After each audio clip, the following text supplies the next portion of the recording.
Mike said to me, hey, my dad is looking for someone to help raise capital for The Chosen. They had raised $11 million from 16,000 people in 2019 to shoot the first season, but they're unsure on how they're going to fund season 2. So I think you'd be perfect at this. So would you like to talk to my dad? Welcome to Elevate Utah. I'm Court Brady, your host, and today we have Adam Swerdlow with us. Pumped to have you, Adam. Thank you, man. Pleasure to be here. Quick introduction of Adam.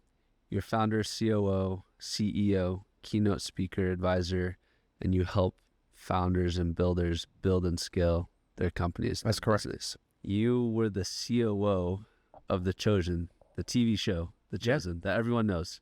Well, they should know it if they don't. Yes. You are the chief operating officer. That's correct. I'm so pumped to get into a ton of that. And since then, you've founded Alpine Consulting. That's correct. And you guys help businesses with a suite of problems. So strategic growth initiatives, operational excellence, efficiency, go-to-market, talent acquisition, anything that they need to scale their business. Alpine Consulting, you guys are in my team. Yeah. The team to go to. That's right. Awesome. Well, can we start with The Chosen? How did you get a job there? Great question. I could boil down me sitting here with you to one decision I made in 2011. So in 2011, I was having, I don't want to say midlife crisis because it wasn't even close to midlife. I'm 40 now. I'm probably midlife crisis territory now. You look young. Thank you. I was deciding the path of my career. So the two paths that were in front of me was become a financial advisor for Northwestern Mutual or work for CBRE, which is the biggest commercial real estate company in the world. My dad was an executive there, so it would have been very easy for me to go and work in the New York City office. I won't take you through the decision-making process, but I decided to become a financial advisor at Northwestern Mutual. And you start with nothing, man. We talked earlier before we started about door knocking. This is door knocking, the epitome of door knocking, right? You can do it physically, but you're also calling people on the phone. And so I built a business, a financial planning practice. I sold a lot of life insurance, disability insurance, long-term care insurance, investments. Built up an investment book. 5 years into my tenure at Northwestern Mutual, that's when I decided to move to California. And it was very easy for me to transition my business. I was out of the first 5-year window, which is like a critical point in that career where 95% of people fail out in the first 5 years. So if you make it to that mark, most likely you're going to survive. So I moved my business out to California, did 3 more years there and left, and started a consulting company then as well called the Financial Advisors Alliance. We were in business to help financial advisors think about their practice in other ways, sell products that they may not be familiar with, market to their, not only to their customer base, but also to prospects in a different way than they had been doing it before. When you work for a financial institution, it's very restrictive on the ways that you can advertise. And so we kind of had some ones that were not only compliant, but effective in landing new clienteles. And then we also found out that these financial advisors are great asset gatherers, but they're not good business owners. And there's a ton of needs that the business has besides gathering assets. One of my business development strategies was using an app that you may be familiar with called Loom, where you can screen record and whatnot. So I used to put my face on your LinkedIn profile and tell you all the ways that I could help you just based off of what I saw on your LinkedIn. I had customized videos where I would mention your name and the practice that you were at, or I would send an evergreen one that was generic that I could blast out. And this is when LinkedIn didn't catch on to the automated bots where I could just sit there and a bot would go through adding people and sending the video out. So I could send out 100 messages easy in a day before getting my account flagged. And this was before AI really took off. Yes, it's genius. Yeah. This is all the tactics that people are like, hey, we could do this in AI and send out 5,000. And it's like, you were doing that before everyone else is doing it. So I'm sure it's highly effective. It worked. It did work. We landed a bunch of clients where we had to find people to fulfill the contracts that we were getting because we got overloaded. So good problem to have. But I landed a client in Provo, Utah, who runs the Northwestern Mutual office down in Provo. Shout out to Mike Pello.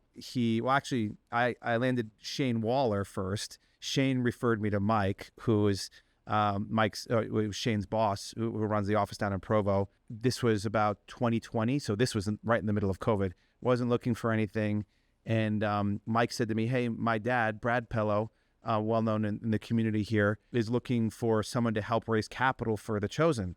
They had raised $11 million from 16,000 people in 2019 to shoot the first season, but they're unsure on how they're going to fund season 2. So I think you'd be perfect at this. You have your licenses, you have business knowledge, you have free agency. So would you like to talk to my dad?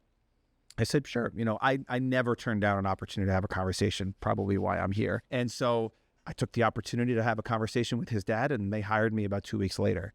To be the COO or to be the fundraiser? To be the fundraiser. Okay. Yeah. So I remember negotiating the contract, and it was a 12-month contract, and it was only to raise capital.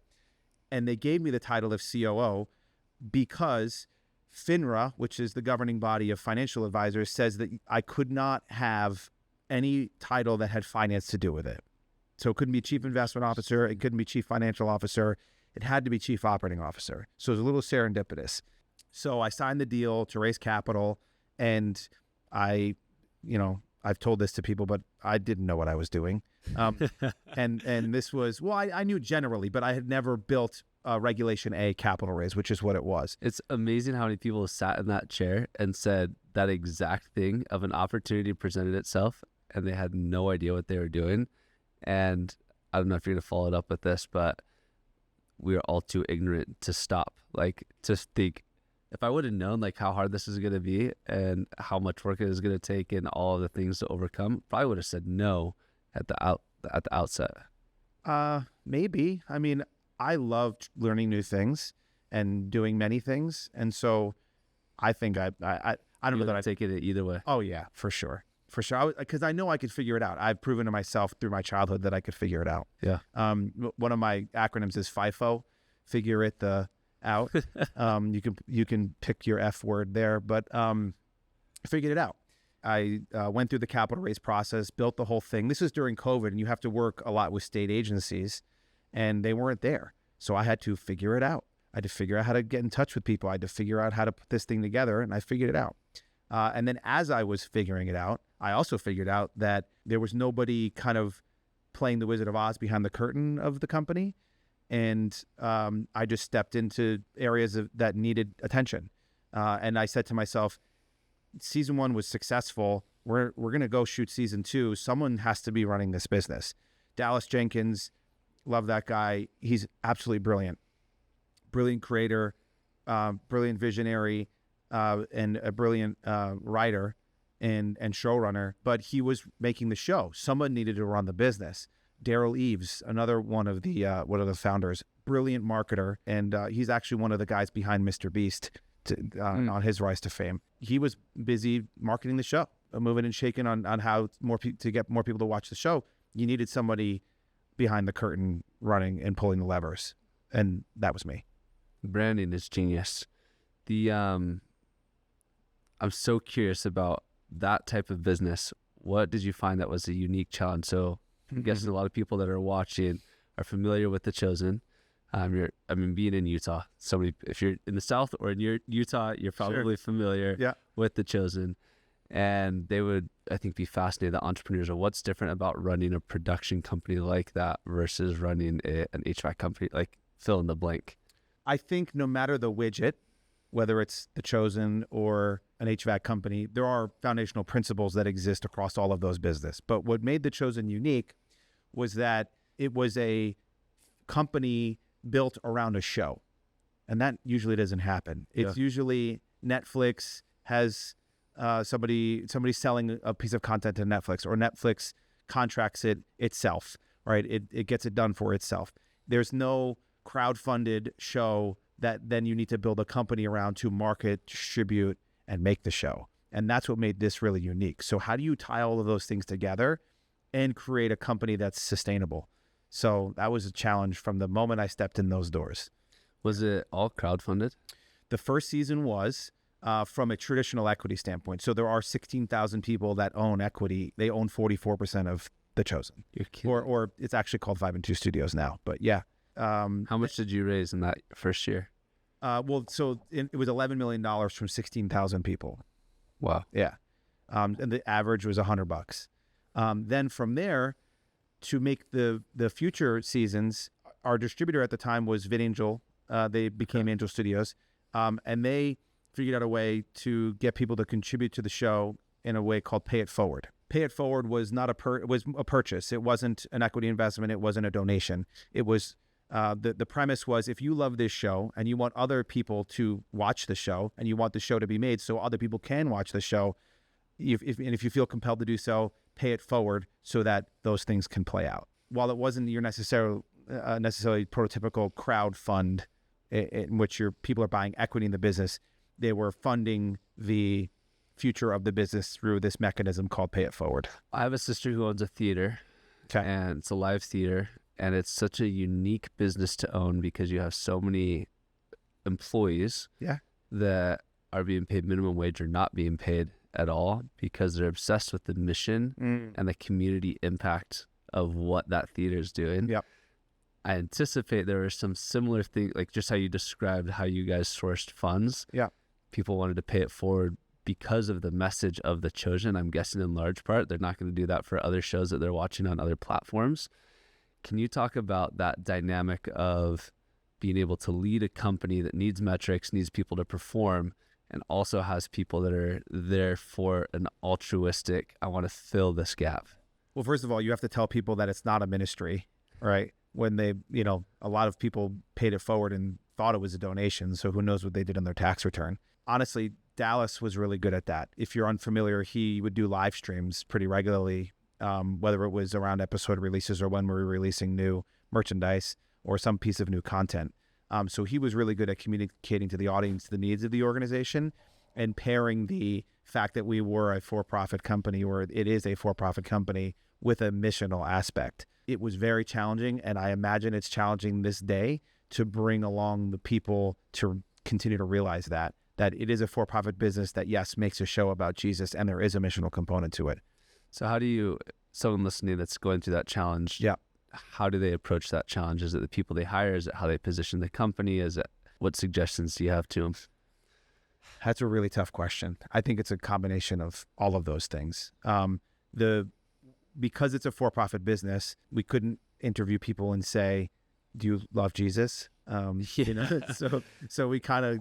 Were there people, were there atheists on staff, agnostic? Were there people that weren't thrilled with you can't work at Starbucks unless you drink coffee, but I don't know how they figure that out. But is it Howard Schultz? He said, when I take someone to go to a Starbucks restaurant and they don't drink coffee, they say, yeah, it's not for me. Sure. I fire them. And it's like, how did you guys approach that dynamic? Great question. Well, let me back up a little bit and it'll make sense. I'll bring us back around. So there was the company, The Chosen, right, which is now 5 and 2 studios, and then the production. And they run in two different ways. So most of the people that we hired were believers. And again, we didn't ask if they were, they just were, right? Actually, I wasn't a believer when I started. So we can unpack that if you want. It really wasn't important to us if you were or you weren't, and it couldn't be important to us just because we were a for-profit company. It ended up being that many of the people, or most of the people that we hired, were believers, with a big the exception to me. Now, on the production side, that has all walks of life, right? It didn't matter. All we cared about was, is the show consistent? Is the show telling the message that Dallas wrote in the scripts? And is that showing up on screen? And is it moving people? It didn't matter what background you came from. We just mattered what the output was, because some of the best people are not believers, right? And some of the worst people are believers. So that was kind of our ethos, is believe in what you want to believe. As long as the product stays the same and we're all pulling the rope in the same direction, that's what matters most. That's such a fascinating insight. You got hired to be the COO for The Chosen, not believing in Christ. Yeah.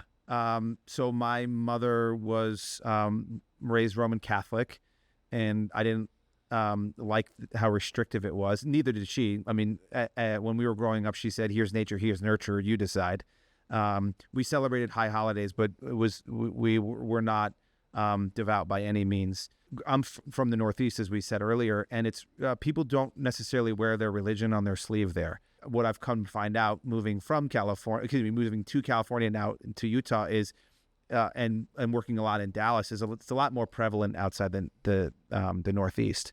So it really wasn't a way of life of me where I grew up. Then I met my wife on Bumble, 2018. She was a believer. It was important to her that I was too.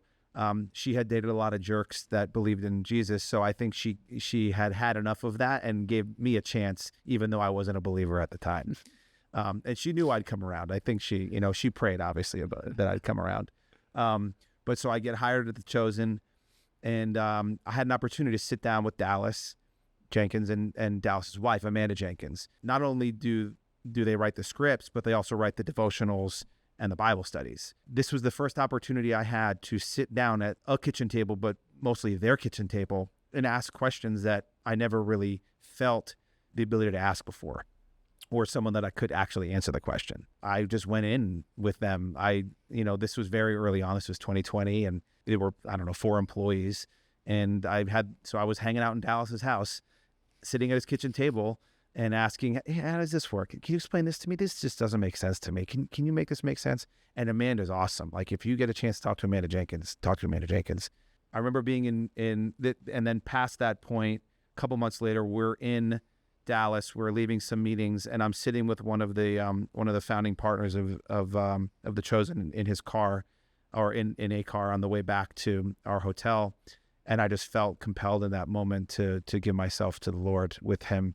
So not with my wife, with a guy that I had known for maybe 6 months, and then a couple months into my job as COO of The Chosen, because it just felt right.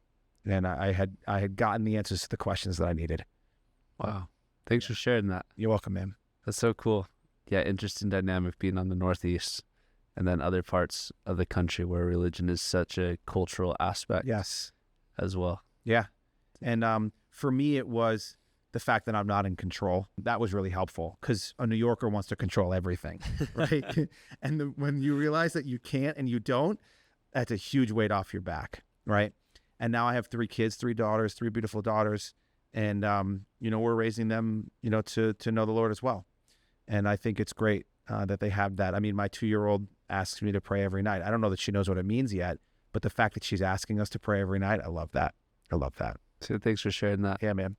You have this product that has a massive lagging metric, which is viewership, all the way at the end of mass amounts of production and casting and sets and everything. How do you, part of why I love startups and business is because I can have an idea, and then with the AI tools that exist today, I can go hop on Lovable or like Figma, build the idea, go and pitch it to somebody, say, hey, I'll give you a discount if you'll buy this from me. Currently, it's going to be ready in 3 months, and then they'll buy it. Or even a product, right? You can go and create a protein drink, whatever you want, brand it, give people samples and say, hey, can we get some pre-orders from you and, sure, and start collecting? The question is, how do you manage that dynamic when the lag result is such a long tail? How do you know what the leading indicators are to get the best result a year and a half or 2 years later? Cool, man. Well, I'm reacting because the film business is very unique compared to how you just explained. It's total opposite. Yeah, consumer packaged goods. Well, that was why the equity raise was done at the very beginning. You needed money on the front end, right? Dallas created the pilot episode, so it's called The Shepherd. It's on YouTube. You can go watch it, or the Chosen app. That was the pilot episode of The Chosen. So he had created that on a shoestring budget for his church in Elgin, Illinois, and just a Christmas little film that he had done for his church ended up turning into what we all know today as The Chosen. And so it was a little bit of an investment from his church there in Elgin. In order to make it into a show, though, you had to raise the money. So where was the money going to come from? That's where Angel Studios, formerly VidAngel, came into play. They had a captive audience that we could market the show to, show them the pilot and say, hey, if you want to make this, you need to invest in this company. So that was to get it started. Then from there, it was all about cash flow. So what are other ways that we can monetize the business beyond the core content that's going to keep us afloat in between seasons?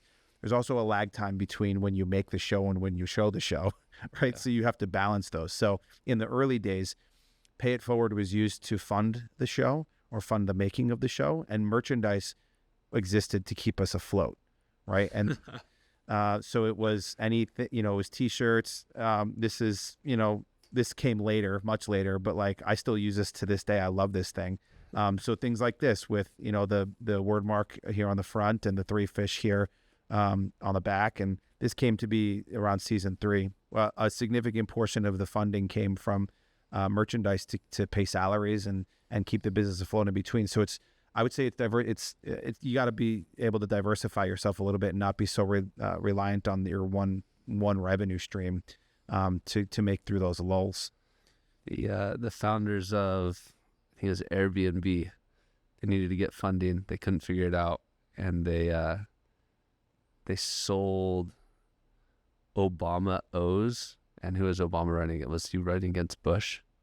Whoever Obama was running against. Anyways, they rebranded and sold all of these things and made like $40,000, and that it got into the next part. Right. And the investors were so impressed with that was one of the biggest reasons that they invested and said, okay, these guys are in that FIFO camp. FIFO, yeah. Well, I also have to give props to Angel Studios and VidAngel.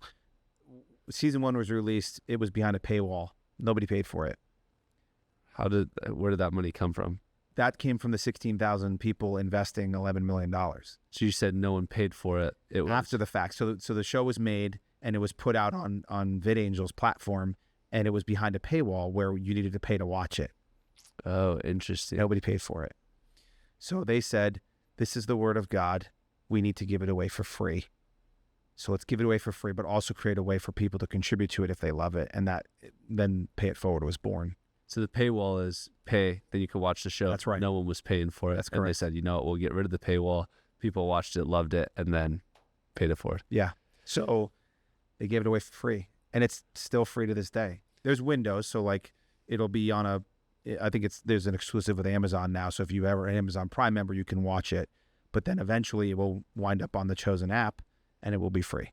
Because it's so fascinating to me. I have a relative who there's a few people in my life that do tons of church work. And I heard once the any church, the one I'm familiar with is the LDS church, and the infrastructure is insane. Like the amount of layers and levels and organizational complexity that exists blows my mind. Like taking a congregation on such a massive scale. And I've talked to the people in those roles, and one of the statements I've heard is God's ways are not your ways. And so I've thought about it, like when I've approached service in a church setting, how do I need to change my approach from everything that I've learned in business and life and study? How do I need to change how I'm showing up? Because my ways are not God's ways. And so I've talked to a couple of those people, and the question that I've asked them is, as you're seeing the inner workings of something that seems organizational, like operational, that you could go get an MBA and optimize, the question to them has been, have you seen God's hand in ways that have shown you how God's ways are not man's ways in the operation of this organization? Yeah. Same question for you. We call them Red Sea moments. Okay. So we felt there were so many external pressures that brought us to the edge of the Red Sea, and either we were going to get killed or the sea was going to part in front of us. And when we just put that faith in who we have to put faith in, the Red Sea parted. Can you share one of those experiences? So it's really expensive to make shows. We've established that, right? And every minute of every day is imperative, because if, let's say it's raining and we have to shoot outside, I'm still paying people even if they're not showing up to work today. I have to pay for their hotel. I have to pay for their food. I have to pay for their travel. That obligation does not stop. But now I then need to do it another day, right? And that it eats into my contingency. Every budget has a contingency, but sometimes you spend the whole contingency. So there was a moment, season 2, where we had to film this. I think it was actually the fish scene in season 1, where there was fog over this body of water that we were shooting on, and you couldn't see. Where was that shot at, by the way? In Weatherford, Texas. Okay. Yeah, outside of Dallas. And so you couldn't see this far in front of your face, like if you put your hand here. And we were running out of money, running out of time, and there's all this fog, and we have to get this shot. We've got all the actors there. We've got everybody's down there, right? It takes a lot to move everybody too. It costs a lot. And so when you're there, you need to get the shot. So we're getting to the last moment that we can actually do the shot. We're losing daylight, and it's just not going to happen. And all of a sudden, either wind happened or somebody had a little bit of divine intervention. The fog cleared, and we were able to make the shot. Dude, thanks for sharing that. You're welcome.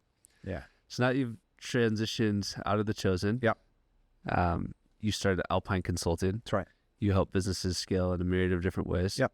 Can you give a 30-second value prop of what you do for businesses? Anything you need. So I said this earlier to you when we were setting up here, but my highest and best use is not building IKEA furniture. But if that's what it takes to get your business to the next level, well, then that's what it takes.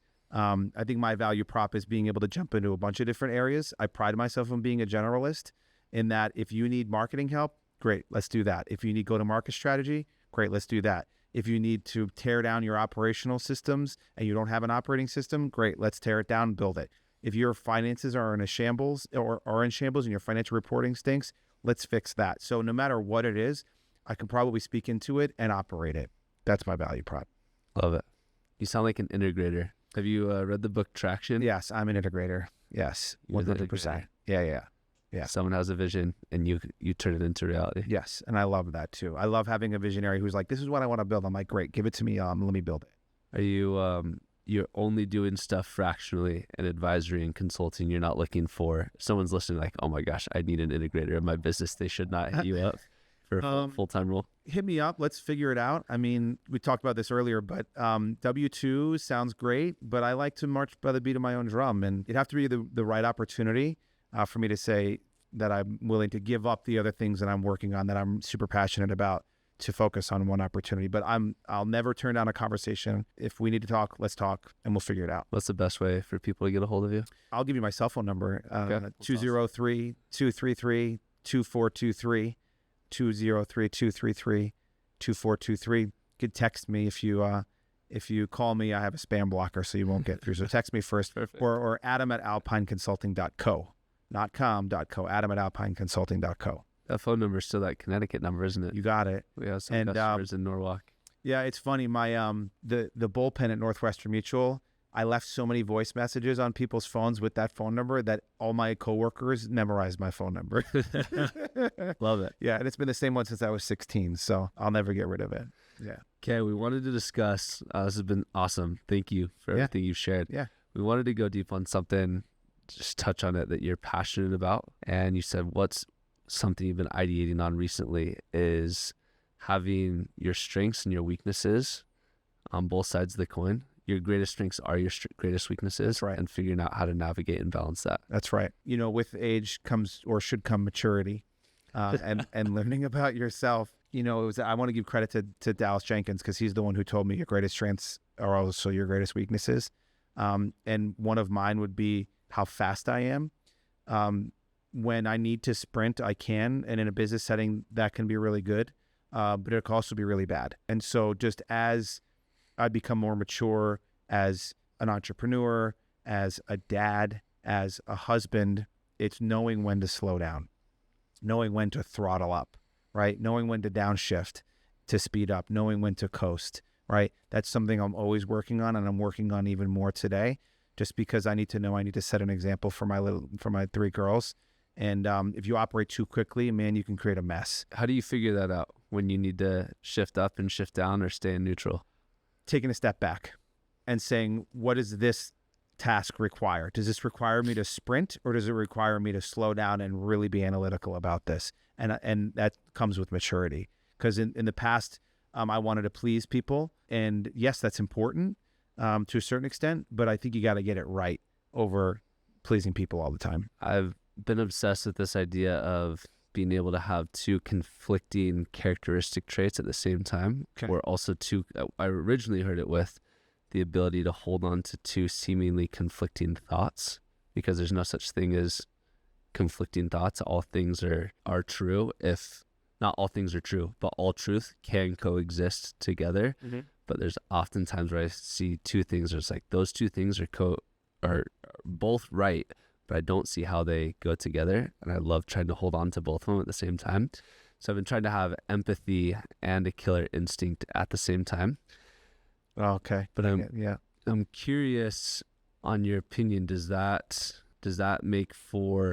water down if I have more empathy? Is it going to water down that killer instinct that's necessary in some business or some athletics? I think you could if you let it. I think it's important to be empathetic. That's something I have a problem with sometimes. I think if you let your empathy overtake your killer instinct, then you'll be paralyzed. It's necessary to have that internal conflict, but just know how to stay in the middle would be what I would tell you, right? Because like when your kid's bad, you want to discipline them, right? But you also want to understand why they were bad.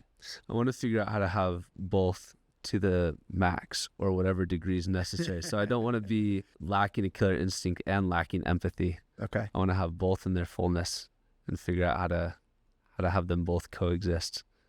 Well, what if you bring your wife into the picture? She can be the empathetic one and you could be the killer instinct one. Then you don't have to worry about it. I like that. Right? Yeah, I like that.